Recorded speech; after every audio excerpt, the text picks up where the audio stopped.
Priscilla had her spidey senses activated while Allen found it strange that she's asking so many questions because she's only a chef. Priscilla wanted to know why Donald was there and how often he visited him. Allen told her that he only came like a couple of times and he came once when Jason was there. When he told her that Jason followed Ellie home in the back of her trunk, she reminded Allen that Donald is a very dangerous man and he thinks that Donald won't hurt him because he's attracted to him. Yeah, the same way he's attracted to Kyle, right? And he could care less if Sam killed him or not. Okay, Allen.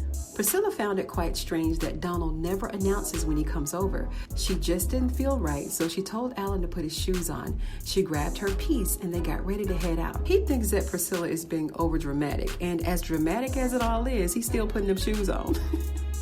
And as soon as they opened the door, there stood Grip, gun loaded and pointed right at Priscilla, and she's pointing hers at him.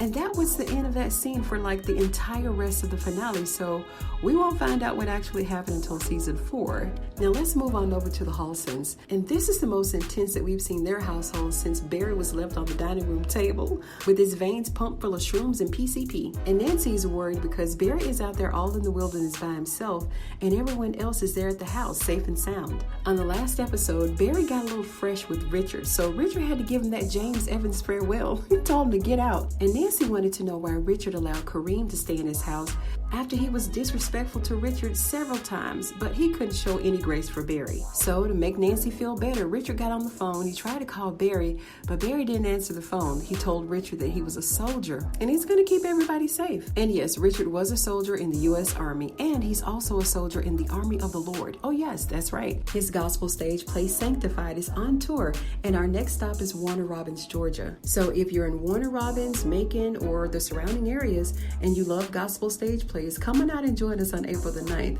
I'm the assistant stage manager on this tour, you guys, so be sure to grab a ticket below in the description or in the card up above. He told Nancy that he had to go to a meeting, but he'd still try to reach out to Barry. And this situation is so sticky. Like, I know Richard wants to do the right thing because people's lives are at stake, so he has to show Barry the same amount of grace that he's showing Kareem. I mean, it's only fair. So I'm going to move right into the next scene here with the Halsons because it only makes sense to talk about them all together, right? So Richard called Barry back and he told Richard that he was going to stay with a friend, and I didn't know that Barry had a car.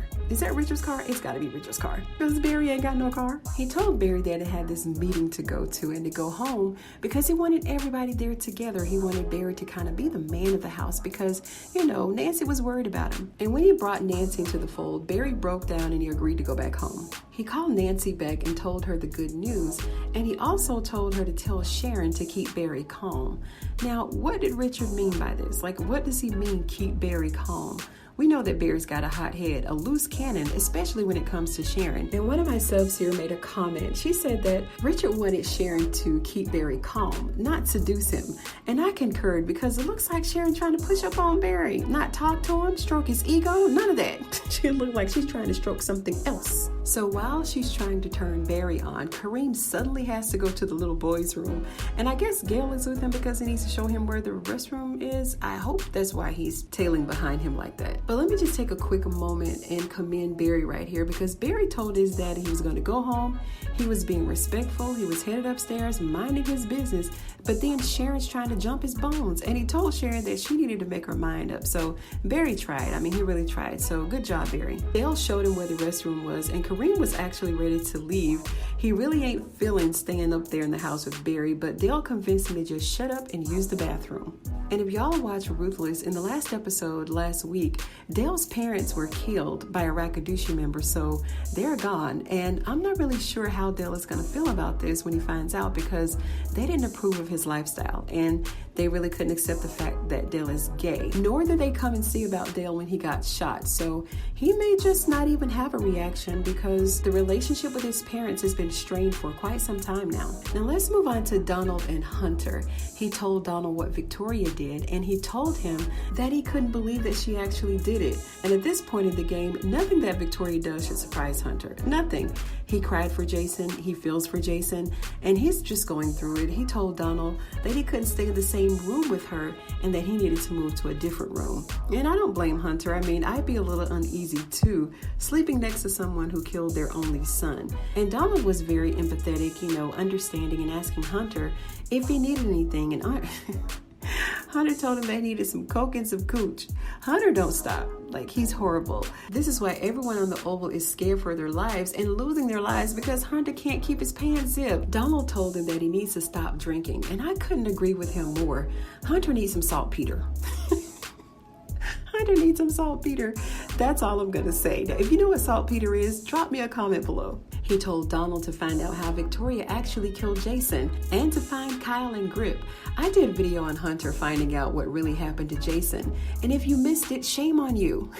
No, I'll leave it linked above, so make sure that you check it out. Hunter called down to the security room to see where Grip was, and we all know that Grip is over at Allen's about to go to blows with Priscilla, and I feel sorry for Grip. Grip should have had some backup because Priscilla about to help him leave Earth, and we know that Priscilla didn't pack that gun and pull it out of that purse to not use it. And I really hope that she don't turn into Chatty Patty like Sam did, or Lily, but we'll get into that a little bit later. She needs to just light him up. You know, there's no talking. There's nothing to talk about. Nothing. But Alonzo answered the phone in the security room when Hunter called because Grip was preoccupied. And because Grip is not available, Alonzo is on deck. And I bet Alonzo he picked up that phone. He told Alonzo that they're going on a little trip. He wanted to make sure that Alonzo didn't say anything to anybody.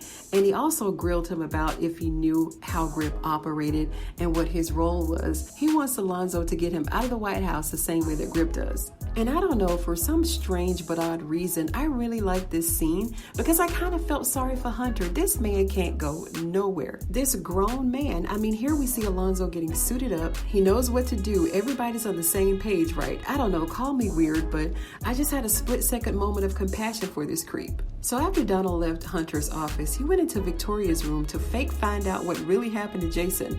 And he also wanted her to know that Hunter was falling apart, having a nervous breakdown, and asked me if she cared. She turned around and told Donald that he's the one that gave her the drugs, and she began working on her fake crying face for Jason. And Donald pretended to not know what she was talking about when he knows full well that he gave her those drugs to take Jason out. He told her that he's got to go home and take care of some stuff, and he commanded her to go to the Oval and check on Donald. Ask me if she went. We move on to the bunker where Sam is bleeding out and Kyle is still talking ish. He wanted to know if Sam was still alive, and Sam shot his gun over near Kyle, so I guess that answered his question. Kyle told Sam that he was counting on him to die, and they went back and forth, and then suddenly Bobby and Kyle made it into the bunker. They made it inside, and of course the first thing Max wants to do is take Kyle out. But Sam said that they need to keep Kyle alive, and I don't know why, because if Kyle ain't talking in all this time, he ain't ever gonna talk. But he really doesn't have a choice but to let him live, so he grabbed Sam and took him over to St. Rhodes, leaving Bobby and Kyle in the bunker alone. So we know that Kyle will never miss an opportunity to flirt. But Bobby wasn't trying to hear none of that, not at all. Simone is telling Eli that the gang should all be there by now, and they're wondering where everybody is. Max then called Eli and told him that Sam has been shot and was at St. Rhodes. So now Eli wants to get backup for everybody, and Simone said that they can't trust anybody. She told him that these are full-grown men, trained and groomed for battle, strong, fine, good-looking. She didn't say all that, but I'm sure this is exactly what she was thinking, right? But what she really told him is that they can handle their own. She said they'll be okay. Sam told Max to grab his phone and call Richard. He wants Richard to call Priscilla so that she'll know what's going on. And Max is pissed off. They won't let him get to Kyle. He got the message to Richard, then he left back out to go to the bunker. Sam told him not to kill him, but he said, I can't make any promises. Then we moved to the scene with Lily and Donald. And Lily grabbing all that money because she ain't sold no dresses in a while. She getting ready to hit the road to see her sneaky link in Vermont, so she thinks. Donald told her to come on out, no need to hide. And Lily wants the keys to his car.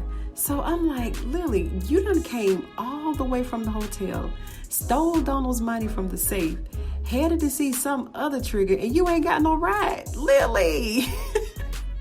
We thought you were smarter than that. Come on, Lily. And she should already know that Donald's gonna always be 2 steps ahead of her every time. Needless to say, Donald played her little game. And let me preface this, Donald knew where she was the entire time. This is why he had to go home so fast, because somehow he knew she was coming home. Remember, she told Max that she doesn't reach out to the Vermont man, she doesn't email him, she don't call him, but she did actually use that burner phone to call him, remember? And who's got access to the burner? Donald, right? So So anyway, they went back and forth for a minute. So I won't bore you with the dialogue because I just don't know why everybody on the Oval want to talk when their finger's on the trigger. But she told him that he's not worth it. And then she got ready to walk out the door and boom, somebody, not Donald, somebody shot her in the back of the shoulder or in her back, somewhere along in there.